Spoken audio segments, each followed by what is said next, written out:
sa buhay ninyo, no?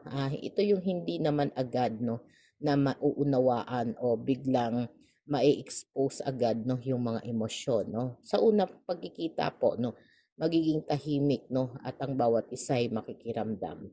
At may mga sitwasyon, no, na ang ilan dito'y 'no, ang ilan po dito'y pag-uusapan 'no, yung mga nakaraan o magkakaroon po ng energy na makikiramdam 'no, sa bawat isa.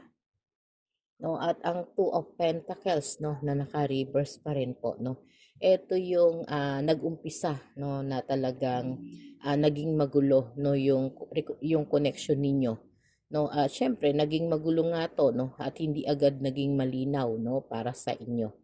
Pero siyempre 'no, may mga halong ano 'to 'no, takot 'no o overthinking 'no. Kasi yung ilan po 'no, na mga may ex dito 'no, na biglang magtatagpo, eh, may mga iba na ring pamilya 'no o may mga sabihin na nating partner. Kung ikaw po ay nakaka-relate dito 'no, sa inyo po itong reading ha. Pero kung hindi, puwede na po kayo mag-skip 'no. Puwede naman sa iba 'no, marami naman 'no. Pero dito po 'no, kung ito po ay nakaka-relate sa inyo 'no, puwedeng may isa sa inyo na sigurado pa rin ha, na may, pagmamahal o nararamdaman 'no. Kaya nag-a-adjust pa kung paano po haharapin 'no, yung dating, past person 'no.